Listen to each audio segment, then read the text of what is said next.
This will destroy Russia. A big surprise from Ukraine. A new push on Crimea. Panic in the Kremlin. Nobody saw this coming. Trump has ordered it.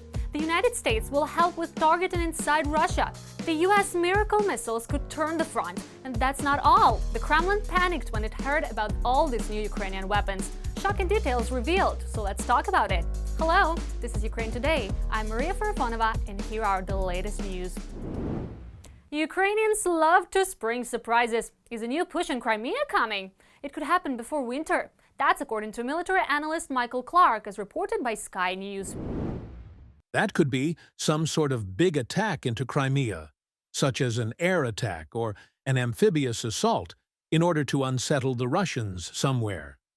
And given what the Ukrainians now have in terms of deep strikes, even a hit on the Kerch Bridge linking Crimea to Russia might not be inconceivable. The expert says Ukrainian forces recently struck several radar stations and air defense sites in Crimea. According to him, those hits are opening cracks in Russia's air defense network. Ukraine will likely try to exploit those weak spots to achieve even bigger gains. Earlier, the UK sent a tough message about the future of Crimea and the bridge to it. Former UK Defense Secretary Ben Wallace urged allies to help make the peninsula unlivable for the occupiers. We need to choke off life in Crimea. If we do, Putin will realize he has something to lose when that place becomes unlivable. That bridge must not be allowed to operate. We need Taurus missiles from Germany. We have to bring down that damned bridge. It's his ego, his monument, Putin's ego. It looks like Putin now has to worry not only about holding occupied territories, but about Russia's own security. The moment many have been waiting for may have arrived. The United States will provide Ukraine with intelligence for strikes deep inside Russia. According to the Wall Street Journal, Donald Trump has signed off on allowing the Pentagon and U.S. intelligence agencies to help Kyiv target the aggressor's oil and energy infrastructure. Trump has approved sharing targeting data with Ukrainians as the administration weighs sending powerful weapons. Now we definitely have the means to strike deep inside Russia. A mega deal is in the works, one that could shake Moscow.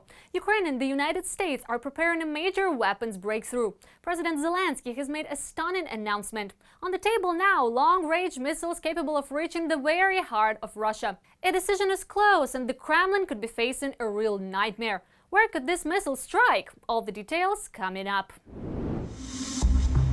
A 180-degree turn. Very soon, the White House will provide Ukraine with long-range Tomahawk missiles. This was stated over the weekend in an interview with Fox News by U.S. Vice President J.D. Vance.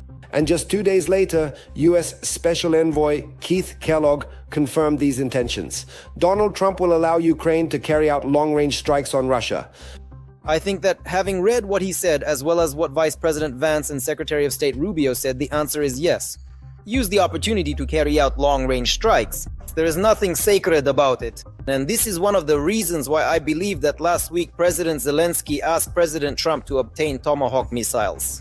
Just 2 weeks ago, Trump and his administration were categorically opposed to transferring, let alone striking Russian territory with American Tomahawk missiles. But after the meeting between Zelensky and Trump in New York on September 23rd, the White House's rhetoric changed. Ukraine's main argument is that having such missiles could increase pressure on Russia and force Putin to come to the negotiating table, possibly even without actually using this type of weapon. The transfer of Tomahawks also drew a response from the Kremlin. Putin's press secretary Peskov stated that there is no magic weapon for Kyiv that can change the dynamics on the battlefield. There is no panacea that can change the situation on the front lines right now for the Kiev regime. There is no magic weapon, and whether it's Tomahawks or other missiles, they won't be able to change the dynamics.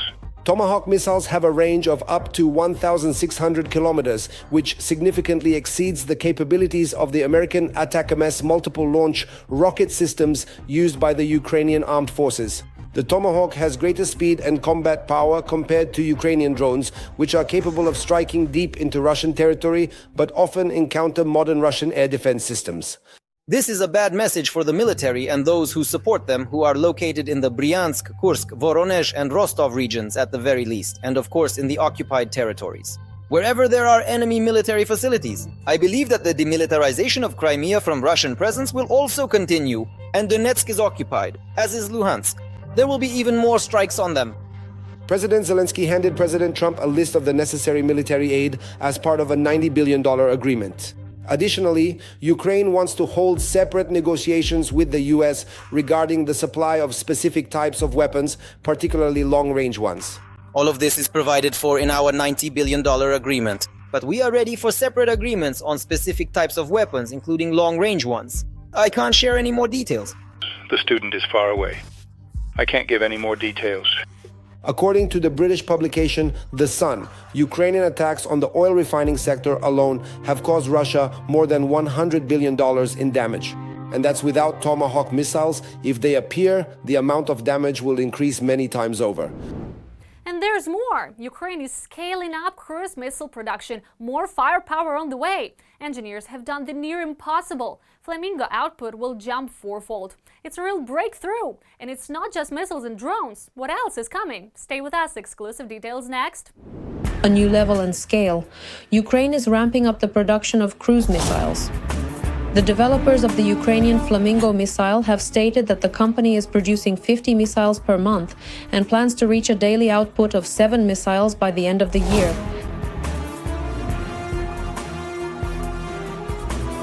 The company claims that its proprietary wing manufacturing technology, which shortens the production cycle, is helping to scale up operations. It should be noted that the Ukrainian missile can fly up to 3,000 kilometers and carry a ton of explosives. In August, the Flamingo struck Russian targets in temporarily occupied Crimea. Early in the morning, 3 missiles were launched from the Ukrainian coast. The strike hit a base of Russian border guards, which is overseen by the Federal Security Service of the aggressor country. Additionally, the manufacturers of the Flamingo have announced the development of their own ballistic missiles, the FP7 and FP9, as well as their defense systems. Thanks to private companies, Ukraine will be able to create innovations in the defense industry and effectively implement them on the battlefield. It was precisely during the years of the full-scale invasion that Ukraine's defense industry made a revolutionary breakthrough in the production of Ukrainian ballistic missiles. First and foremost, this refers to the modernized version of the Neptune missile. The anti-ship version of the Neptune was modernized to strike land targets. And at the moment, as a result of improved technical and tactical characteristics, according to the developer's assessment, the Neptune now has a range of up to 1,000 kilometers. In addition, the Ukrainian Defense Forces are armed with the previously mentioned operational tactical complex Sapsan, which has a range of up to 500 kilometers. Furthermore, during the years of war, the Ukrainian Defense Forces have demonstrated a unique ability to modernize even Soviet-era weapon systems. Specifically, this refers to the S-200 surface-to-air missile system. Another of the most important developments has been missile drones such as Palyanytsia, Peklo, Ruta, and Bars. During the period of the large-scale invasion, Ukraine's defense industry has evolved in terms of producing its own strike weapons. And of course, let's not forget about strike drones. Here, according to the KLG, which is an official recognition of Ukraine's achievements, Ukraine holds leading positions in the world.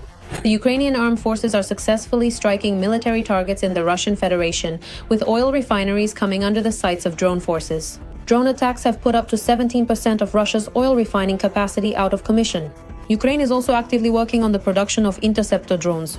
The Minister of Defense stated that Kyiv will soon reach the capacity to deploy at least 1,000 of these UAVs per day to defend against Russian attacks. Ukraine holds a leading position in the production of interceptor drones at this moment. This is a Ukrainian know-how. To put the situation into perspective, during the latest provocation by the Russian Federation, specifically the violation of Polish airspace, in order to neutralize decoy Gerberer drones costing $10,000 each, NATO countries' air defense forces used missiles worth $1.5 million. Meanwhile, the relevant Ukrainian side is currently scaling up the so-called drone wall tactic, specifically the use of interceptor drones. Ukraine is also developing a new air defense system of the air-to-air class, capable of covering large areas. All this means that Ukrainian developers have demonstrated the ability to create high-precision weaponry capable of destroying important enemy military targets deep behind the front lines.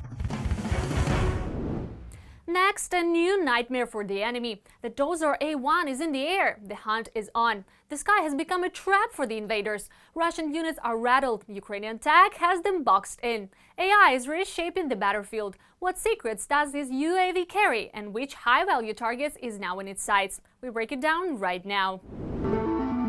New technologies, new challenges.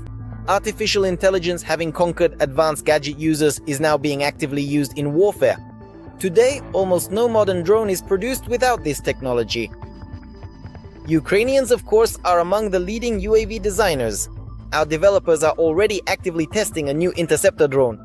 The Ukrainian company Varta is working on implementing an autonomous system for detecting and tracking enemy reconnaissance UAVs and FPV drones for interceptor drones based on artificial intelligence.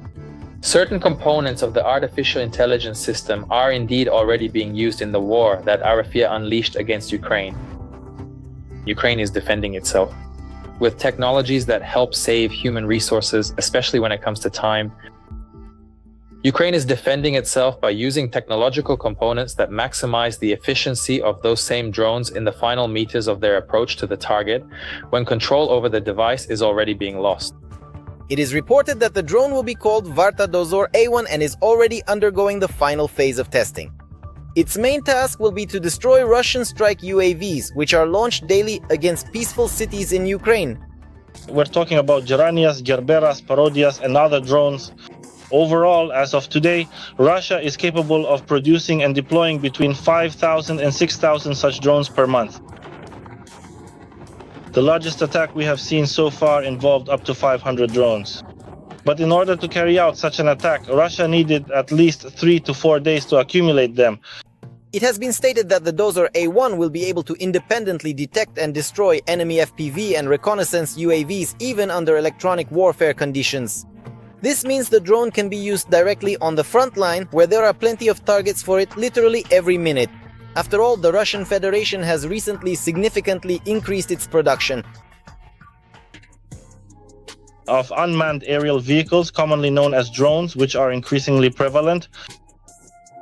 However, drone warfare, as they say one-on-one, still allows for the possibility of a miss. No matter how hard artificial intelligence tries, some Russian drones are also equipped with countermeasures. That's why engineers are already working on improving the Dozor A1. In the future, integration with situational awareness systems is planned, particularly with the Delta system. If this is implemented in the future, it will allow a single operator to control a group of 5 to 7 interceptors, creating the concept of a so-called small sky air defense segment, where interceptor drones will play a key role.